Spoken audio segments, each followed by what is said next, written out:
Eh bien, bonjour à tous. Bonjour. Bonjour. Ok, du coup, on y est. On est là pour la suite des vidéos. Et on va faire comme d'habitude, hein. Je vais te poser la question que je te pose souvent quand on reprend les vidéos après un long moment. Comment vas-tu? Et je remarque que souvent je dis c'est compliqué. Ah, C'est compliqué. ok, Et du coup, effectivement. aujourd'hui encore, c'est compliqué. D'accord. Mais cette fois-ci, je refuse de me voir comme mal. Non. Mais comme on dit, c'est les vainqueurs et les vaincus qui font l'histoire. Et autrement dit, les deux font la chanson. Exactement. Exactement. Et du coup, pour quelle raison est-ce que c'est compliqué? La dictature familiale qui tente de me faire abdiquer, renoncer à mon besoin de liberté. Je ne sais pas si tu regardais un peu les documentaires au temps de Mobutu. Il y avait une devise comme ça que Mobutu avait instituée et il disait Olinga Olingate Osaka Kaya MPR. Même le fœtus est du MPR. Ok. Donc, pour traduire, c'est que tu ne veuilles ou que tu ne veuilles pas, tu fais partie des membres de cette machine politique, C'est parti. de ce parti politique, oui, voilà. Mm. Et là, ici, c'est du concret de voir que je suis enchaînée, vraiment, une réelle bataille au sens propre ici. Mm. Figure-toi que trois fois, j'ai reçu des appels pour participer à un événement. Mais juste avant ces trois appels, une de mes cousines m'a invitée à l'anniversaire de son fils et j'ai refusé. Ok. Et j'ai refusé. En discutant par la suite avec elle, je lui ai expliqué qu'au vu de mon témoignage, il était plus sage de ne plus fréquenter les endroits avec la famille. Elle m'a demandé si j'avais peur. Et c'était le cas? Non, sinon j'aurais pas fait toutes ces démarches, mais ce serait plutôt insolent de ma part de me présenter, tu vois. Et également, c'est pour être cohérente avec moi-même et ce que je renvoie d'eux, surtout que s'ils se sentent méprisés. Effectivement. Tu vois, s'ils se sentent méprisés, alors que je veux juste ne plus avoir à faire à tout ce climat que je vis négativement et qui nous représente, en fait, qui nous représente. Puis, en gros, elle a été compréhensible. Elle a été compréhensible et elle a fini en disant oui, il faut dénoncer les œuvres du diable. mais en soi, moi, je ne suis pas la secrétaire de Satan. Tu vois, je ne suis pas la secrétaire de Satan. C'est bien dit. Et je ne suis pas là pour lui faire de la pub. Je me libère juste. Je me libère juste. Je tiens à ce mot plus que toute autre chose ces derniers jours, en fait. Effectivement. Se libérer. Et tu parlais de 3 autres appels. En quoi ça concernait à quoi ces 3 autres appels? Cette même cousine qui m'appelle pour un autre événement, je vais refuser encore. Ok. Puis tu as ma sœur qui m'appelle quelques jours après pour également m'inviter. Et fidèle à elle-même, mais cette fois-ci calme, fidèle à elle-même, mais cette fois-ci calme, elle m'attaque dans la plus grande des classes, comme elle sait si gentiment le faire. Elle me dit, franchement, viens, de toute façon, tout le monde sait ce que tu fais, mais personne ne te calcule en toi. On s'en fout. Ah ouais. Ok. Ah oui, oui, Tu oui. vois. Oui, oui. Et D'accord. j'ai envie de dire que c'est la gifle où cette fois-ci, je tends l'autre joue, sans souligner cet aspect, mais que je fais ici. Que je fais ici. Donc, non pour répondre, hein, que je fais ici, non pour répondre, mais ramener ça dans la définition du combat au sens propre. Les étapes que je traverse et que je dois reconvertir dans le sens de ma bataille salutaire. Ouais, d'accord. Ok, et du coup, qu'est-ce que tu as répondu alors? Je lui ai dit que pour moi, ça n'avait pas de sens et ce serait insolent de ma part. Et puis, je ne voudrais pas me faire brutaliser. Ça serait se jeter dans la gueule du loup. Et elle m'a demandé, tu as peur? Je lui dis, c'est pas ça, mais comment m'asseoir en compagnie d'eux. Bref, comme dans nos débats depuis toujours, elle me voit dans son prisme et elle ne peut entendre le mien, elle ne peut entendre les miens. Et c'est OK aujourd'hui, en fait, c'est OK. Et j'ai fini en lui disant, et d'ailleurs, j'ai pas fini mon témoignage. Voilà. Tu vois, j'ai pas fini mon témoignage. Donc encore plus, ça a encore plus, moins de sens que je vienne. Et en soi, je pense aussi en fait à mon frère qui, bon, on se fréquente pas depuis franchement un bon moment, donc je ne sais plus ce qu'il est devenu. Donc moi j'ai encore cette image du passé et c'est le genre de personne, on peut être là dans un événement et tout, si c'est le fonctionnement de l'époque, je sais pas, il peut avoir dans un moment festif et tout, se cacher au travers de l'alcool et il vient en fait, il te fait une belle hypercute et puis il te demande gentiment pardon. Ok. Donc si c'est toujours le cas, je vais pas en fait me rabaisser en fait à me retrouver dans des situations comme ça parce que j'ai choisi en fait de prendre la parole. Tu Oui, vois. tout à fait. Donc, tu préfères ne pas ignorer ce que tu sais déjà en soi. Exactement, ce qui fait partie du passé, mais à partir du moment où voilà, on se fréquente plus, ça reste mon présent. Et donc voilà. Et aussi, ben voilà, tous les membres qui se sentent méprisés, c'est un peu une marque de respect. Aussi, effectivement.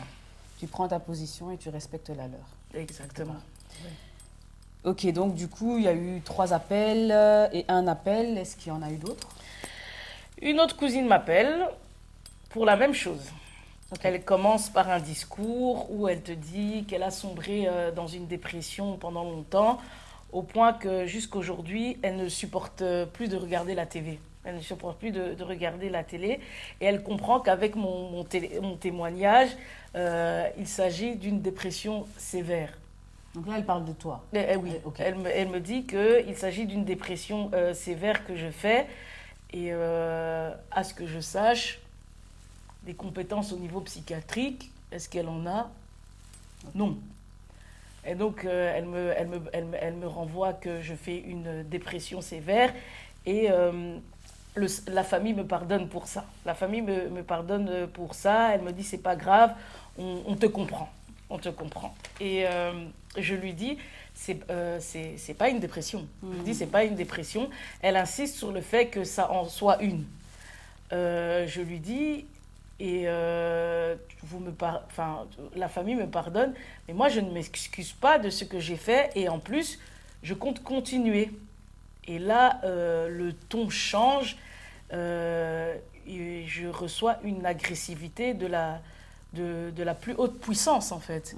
Et tu sais, ça m'a fait penser à... Il y avait une période où donc du coup je fais ma pièce de théâtre. Et là aussi, c'était compliqué. Hein. C'était une pièce de théâtre qui parlait aussi, c'était autour de la culture congolaise. Et tu avais des personnes qui venaient m'aborder, qui s'intéressaient à mon projet et tout ça. Et ils me disaient et tout, ah, mais avec ça, mais tu peux faire un film et tout ça. Je dis non, je préfère jouer une pièce de théâtre et tout. Oui, mais tu sais que tu peux faire un truc impro avec ça. Je dis non, mais franchement, moi, ce qui me tient à cœur, c'est de faire une pièce de théâtre. Et puis ils te disent, mais même un court-métrage. Je dis non, franchement, non, merci et tout. Et tu vois, on est souvent dans ce genre de dialogue. C'est un peu comme toi, tu rêves d'acheter... Toi, tu rêves d'acheter ton petit bateau. Ils te disent, mais pourquoi tu n'achètes pas une voiture? Ça avance aussi, non? Je dis, non, mais moi, je préfère le bateau et tout ça. Et puis, mais si tu voles, tu vois, mais si tu voles, tu pourrais acheter même un avion à la place. Non, s'il vous plaît, je préfère un bateau. Et En fait, c'est toujours comme ça. C'est toujours comme ça. Et donc, justifier ton choix, limite. Hein. Exactement. Et donc là, je me suis valu les foudres, quoi. Ok. Et donc, ok. Et là, tu dis que tu parles d'agressivité la plus puissante. Qu'est-ce que tu veux dire par là? C'est-à-dire?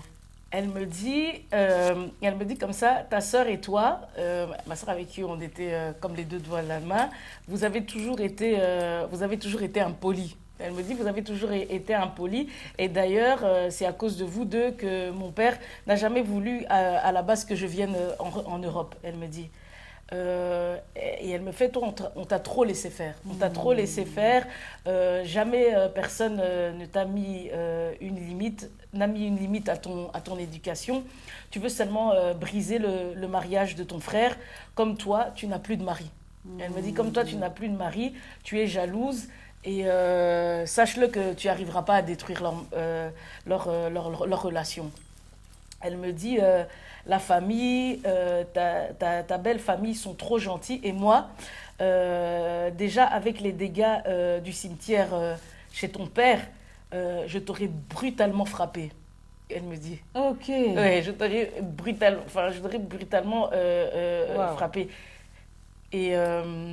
mais du coup, que veux-tu dire par après les dégâts du cimetière? Enfin, qu'est-ce qu'elle veut dire par là? Qu'est-ce qu'elle veut dire par là? Ben, tu te souviens, dans les vidéos précédentes, j'avais expliqué que au moment où on n'a pas pu participer aux événements par rapport au deuil de mon père, déjà à l'église, je m'étais retrouvée à choter sur les chaises parce que déjà, on nous avait pas cité. Et en fait, au cimetière, je me suis retrouvée aussi à hurler, en fait, parce que on nous a carrément, du début à la fin, mis de côté. Rappelle-toi aussi qu'on a appris sa mort sur les réseaux sociaux. Effectivement, je me rappelle. Effectivement, je comprends. Et du coup, elle me dit, Cynthia, moi, pour toi, je suis prête à rentrer en prison. Quand je vais te voir, je vais te frapper, tu verras. Et elle rajoute, tout ça, c'est l'Europe. Au Congo, tu allais voir. Au Congo, tu allais voir. Genre, au Congo, j'aurais été massacrée. Vive les droits de l'homme. Exactement. Et comme dirait... Du coup, elle se plaint du fait qu'à cause de toi, elle n'allait pas venir, mais elle veut retourner au Congo pour pouvoir venir te frapper, si je comprends bien. Ok. Les droits de l'homme, c'est waouh. Et comme dirait Madé Souabane, Nazo souffrir. Nazo souffrir. Tu connais Madé Souabane? Pas du tout. Qui est-ce? Je souffre. Non, c'est juste une personne emblématique dans les réseaux sociaux d'origine congolaise. D'accord. C'est lourd, tu vois. Et puis, elle ajoute Nabubali Nayo Azika et tout ça et tout.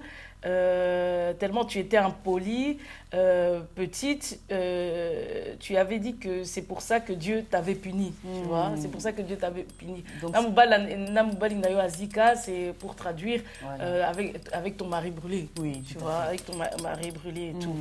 Et elle ajoute, Tantine est venue te voir, une grande maman. Le jour du deuil, tu n'es jamais sortie. Aujourd'hui, je te l'ai dit,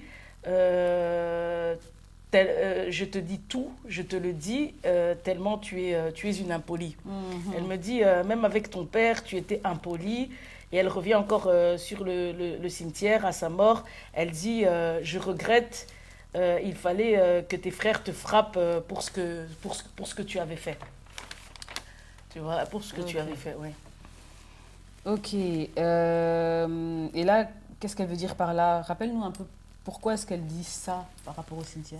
Celle qu'elle appelle Tantine, c'est la première femme de mon père et on l'appelle tous Tantine en fait. D'accord. Et au deuil de mon père, comme je viens de le dire, ses enfants nous avaient exclus de toute l'organisation. Okay. Donc, je m'étais mise en colère par rapport à ça, comme je viens encore de souligner.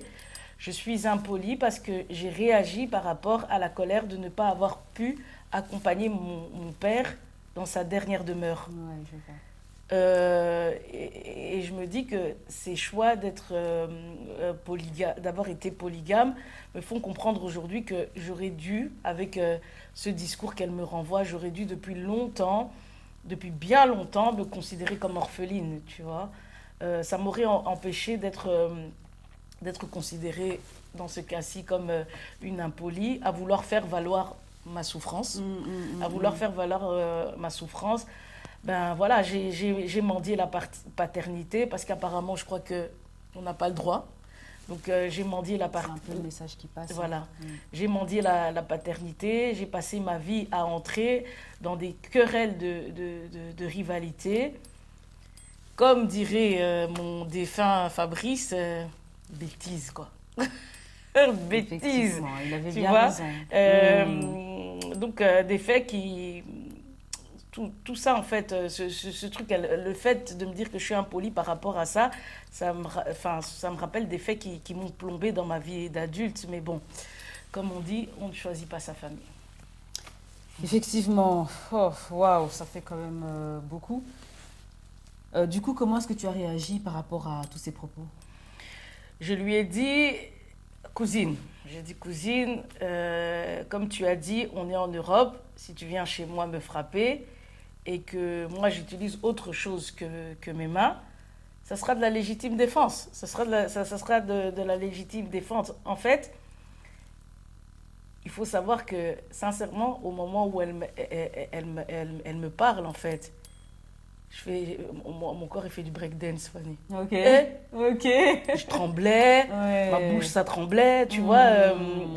Tellement, en fait, elle a envoyé des paroles et tout, que sincèrement, sur le moment-là, elle était devant moi. Je ne sais pas ce que je fais. Hein. La haine, elle m'a surprise, en fait. Je lui ai dit, franchement, cousine, j'ai fait cousine, si tu me tapes, ok. Mais si moi, je réussis à te taper, si moi j'essaye et que je réussis à te taper, je le ferai jusqu'au sang, tu vois. Et puis, elle a enchaîné.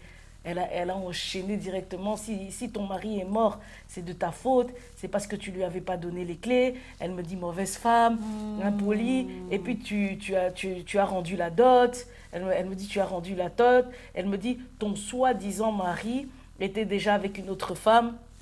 Arrête de faire semblant. Bobo Yanaki déjà, genre on était déjà séparés. Et aujourd'hui, je te dis tout ce que les autres n'osent pas te dire. Okay. Je te dis tout ce que les autres n'osent pas te dire. Elle me dit, soi-disant universitaire, elle me dit, même tes frères, Oyo, Bate Kaka Diamba, sont plus respectueux que toi. Donc, même tes frères qui sont dans la rue et qui vendent des choses illégales, ils sont plus polis que toi. Et elle termine soi-disant assistante sociale, tu vois. Ah, wow. Et puis, elle me dit, tu salis notre famille. Elle me dit, t'es qui toi en fait? Elle me dit, t'es qui toi? Tu te prends pour qui? Et elle me dit, nous on est une bonne famille, tu vois. D'accord. Et du coup, comment tu te sens après avoir reçu tous ces messages? Pour la clé, ça, c'est le discours de la famille de Fabrice. Donc, ça me montre qu'il y a un accord. Et qui, pour moi, comme je dis, j'ai envie de dire que c'est mystique. Qu'il y a un accord. Et dis-toi qu'elle me parle de ça, c'est un discours tenu par la famille de Fabrice. Mais on parle bien de la fille du frère de mon père. Hein. C'est pas de la fille du frère de mon père. Et elle se retrouve à tenir un discours des membres de la famille de Fabrice. Donc, ça rejoint encore notre sujet, hein, les réclamations familiales, réunions de famille, les accords. Pour moi, je vois ça dans ce sens. Et juste pour remettre l'église au milieu du village, il faut savoir que par rapport à ça, et pour en revenir aux clés, Fabrice avait un retrait de permis à un moment. Une fois, en fait, on l'a attrapé en train de conduire. Il a fait 1 semaine de prison pour ça. Une semaine de prison. Et je pense que je l'ai dit dans une des vidéos. Et c'est la seule fois où il va faire de la prison. L'unique fois. Alors que des magouilles, il en a fait. Hein. C'est la seule fois. Encore une fois, je trouve ça mystique. Et cette situation va se passer quelque temps avant sa mort. D'accord. Et à ce moment-là, après sa sortie de prison, tu auras une de ses tantes que j'aurai au téléphone.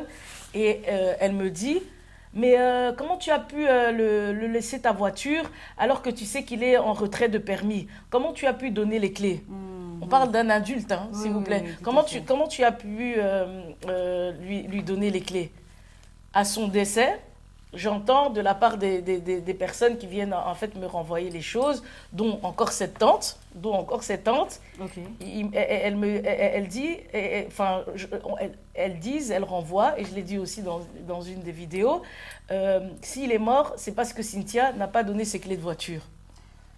D'accord. Donc, si je comprends bien, cette tante qui te reprochait d'avoir laissé Fabrice prendre la voiture alors qu'il avait un retrait de permis, te reprochait du coup, après la mort de Fabrice, de ne pas lui avoir donné les clés. Merci. Toujours avec ce même Merci. retrait de permis, on est Donc, bien d'accord. j'allais dire tirer votre conclusion, mais tu l'as fait si joliment.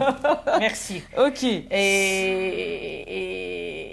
ma question, ma grosse question aujourd'hui, qui a tout le sens, qui a un sens du coup de réflexion assez profonde, c'est quel est l'intérêt de me rendre responsable de son arrestation et puis sa mort?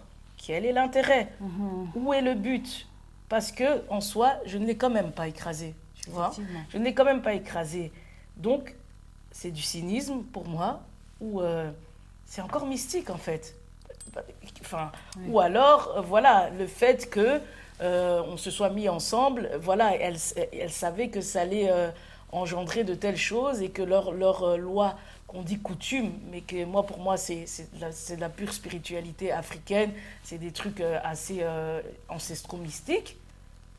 Peut-être je me dis que c'est ça qu'elle me reproche, tu vois. Bon, après, voilà. Mais il y a quand même une part d'assez étrange et que moi, je juge comme... c'est de la sorcellerie, tu vois. Et la nièce de mon père le confirme. Et comme j'ai dit, ça montre l'alliance familiale contre nous. Oui, oui, oui. Elle le confirme par son appel oui, agressif comme oui. ça. Oui. Et même le fait de prendre parti pour la belle famille, eh ben, elle dit tout sauf rien. Clairement. Clairement. Et pour revenir à du terre à terre, il faut se dire encore, Fabrice commençait à 6 h du matin. Okay. Il travaillait en dehors de Bruxelles. Okay. Moi, je travaillais. Je travaillais. Mon fils, à l'époque, n'avait pas de crèche proche de la commune. Donc, il allait à Evere. À Evere. Moi, je bosse à Woluwe et l'école des enfants, c'est à Woluwe. Mais voilà, c'est pas à côté, quoi. C'est pas à côté. Woluwe, oui. Il faut savoir que, voilà, au moment du décès, l'âge de mes enfants, 1 an et demi, 6 ans et 8 ans. Explique-moi, en fait. Fabrice va en dehors de Bruxelles. Va en dehors de Bruxelles. Moi, concrètement, je lui donne la voiture. Je fais comment pour la crèche? Je fais comment pour l'école? Je fais comment pour mon travail? En sachant que toutes ces institutions commencent à peu près vers les mêmes heures. Je fais comment? Oui, effectivement. Du coup, faire la crèche, l'école et le boulot pour toi aussi, du coup, de bon matin en transport en commun, bah, c'était clairement pour finir en burn-out. Ou alors, oui, en dépression, en burn-out, avec des enfants justement qui seraient avec une mère qui serait fatiguée, épuisée et tout le tralala. Enfin, mais même mathématiquement parlant, est-ce que c'est possible? C'est faisable? Non. Enfin, les enfants aussi auraient été fatigués parce qu'il aurait fallu qu'ils se réveillent à 4 h du matin, se préparer, partir à telle heure. Enfin, c'est juste pas viable.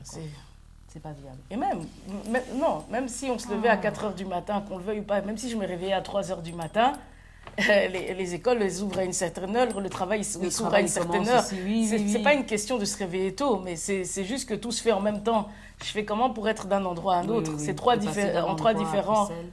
À l'endroit opposé, ouais. Donc, à effectivement, c'est juste... S'il vous plaît, dans tous les sens, c'est pas faisable. Ouais. Exact, ok.